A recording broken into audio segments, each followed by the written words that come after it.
नमस्कार, स्वागत है आप सभी का। एक बार फिर से चले जानते हैं बिहार की ताजा खबरों को, लेकिन उससे पहले अगर आपने अभी तक इस चैनल को सब्सक्राइब नहीं किया तो सब्सक्राइब कर लें, जिससे कि आपको बिहार की ताजा खबर रोजाना मिलती रहे।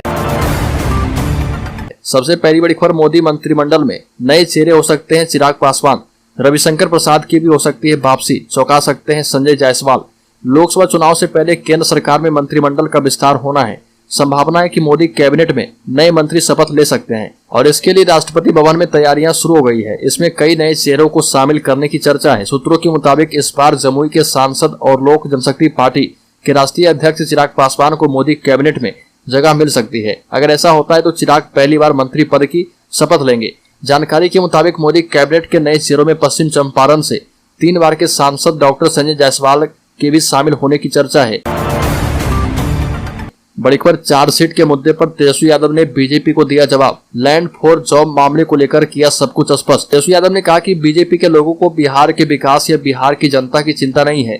नियम के मुताबिक सदन को चलने देना चाहिए, लेकिन वह सदन को चलने नहीं दे रहे। वही लैंड फॉर जॉब मामले में तेजस्वी यादव ने कहा कि हम पहली बार सदन में चुनकर 2015 में आए और मंत्री भी 2015 में बने, लेकिन यह मामला कब का है। लालू यादव का रेल मंत्री का कार्यकाल 2004 से लेकर 2009 तक का था और मेरा जन्म तो 89 में हुआ।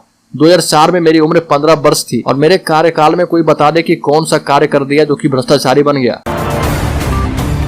बड़ी खबर, बिहार के 75,000 से ज्यादा शिक्षकों के फोल्डर खोजे जा रहे। विजिलेंस से लेकर शिक्षा विभाग तक हड़कंप। बिहार के 75,503 शिक्षकों के फोल्डर की खोज हो रही है। निगरानी जांच के लिए इनके फोल्डर नहीं मिले हैं। वर्ष 2006 से 15 तक में बहाल शिक्षकों की जांच से जुड़ा मामला है। 7 अगस्त को इस मामले में हाईकोर्ट में सुनवाई है। प्राथमिक शिक्षा निदेशक पंकज कुमार ने मुजफ्फरपुर समेत सभी जिले के डीओ को फोल्डर उपलब्ध करवाने को कहा है।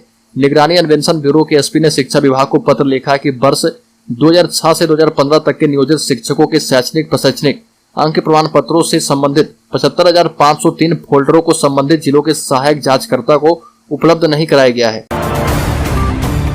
बड़ी खबर, बिहार के बगहा में मगरमच्छ का आतंक। नहर किनारे हाथ पैर धो रहे बुजुर्ग को जिंदा निकल गया। बगहा में डुमरिया गांव के समीप तिरहुत नहर में मगरमच्छ ने देर शाम तिरहुत नहर में एक बुजुर्ग व्यक्ति को मगरमच्छ के निगलने की चर्चा है। बताया जाता है कि देर शाम गांव के 65 वर्षीय नाथुराम पिता स्वर्गीय जगदेव राम नहर में घुसकर नहर के किनारे हाथ पैर धो रहे थे। उसी दौरान मगरमच्छ ने उन पर हमला कर दिया। ग्रामीणों का कहना है कि मगरमच्छ ने बुजुर्ग को निगल लिया है। उनका यह भी कहना है कि गाँव के समीप नहर में कई दिनों से एक विशाल मगरमच्छ को विचरण करते हुए देखा गया है। आशंका है कि नहर के किनारे जाने के बाद मगरमच्छ ने नाथुराम को अपनी चपेट में ले लिया।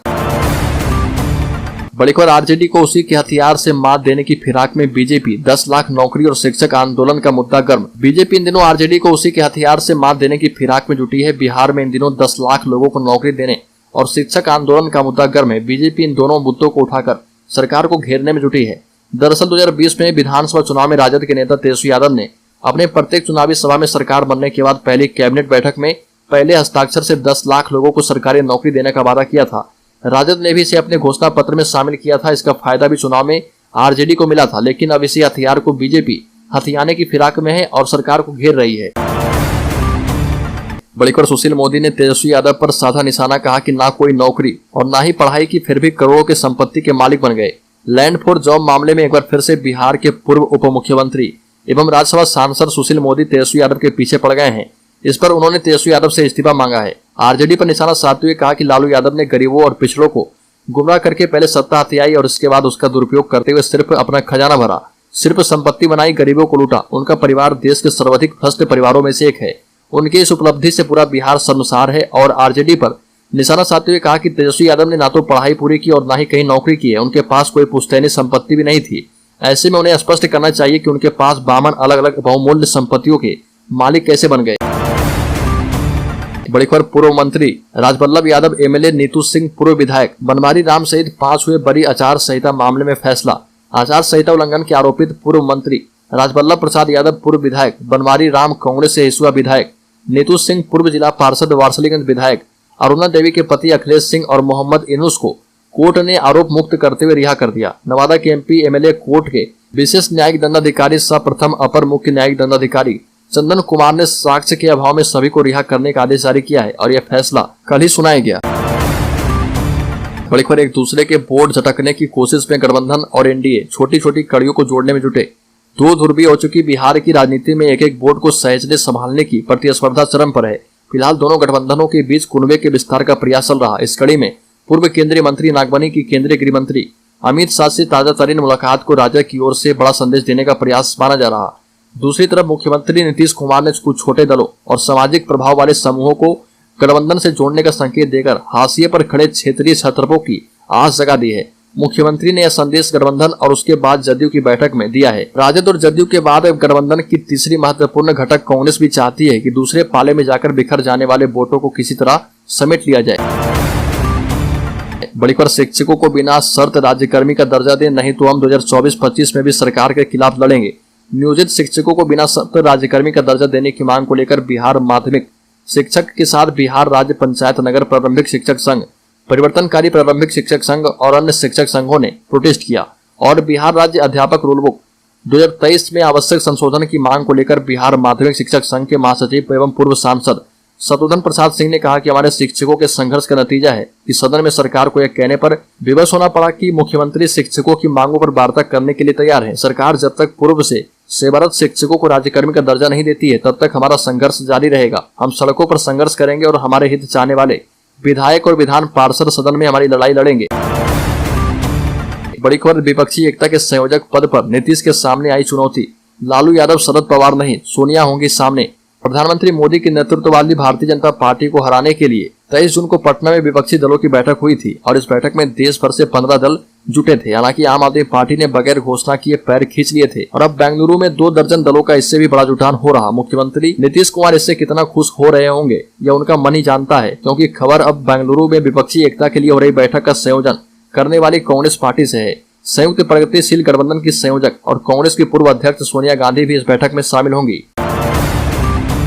बड़ी खबर, बिहार पुलिस ने पूर्वी चंपारण जिले में एक पूर्व पंचायत वार्ड सदस्य की हत्या में संलिप्त होने के आरोप में विपक्षी पार्टी भाजपा के विधायक श्याम बाबू यादव और 2 अन्य के खिलाफ मामला दर्ज किया है। मामले में जांच के लिए SIT का गठन किया गया है। हालांकि भाजपा विधायक ने आरोप से इनकार करते हुए दावा किया कि उनके खिलाफ राजनीतिक साजिश है। पूर्वी चंपारण जिले के पुलिस अधीक्षक कांतिश कुमार मिश्रा ने इस मामले में संवाददाताओं को बताया कि मृतक जितेंद्र प्रसाद की पत्नी की शिकायत के आधार पर पिपरा विधायक और अन्य के खिलाफ प्राथमिकी दर्ज की गई है और प्रसाद रविवार को लापता हो गए थे और अगले दिन उनका शव गांव के पास एक तालाब में मिला था। पुलिस अधीक्षक ने आगे कहा कि जिला पुलिस ने जितेंद्र प्रसाद की हत्या के मामले में श्याम बाबू यादव और 2 अन्य के खिलाफ मामला दर्ज किया है।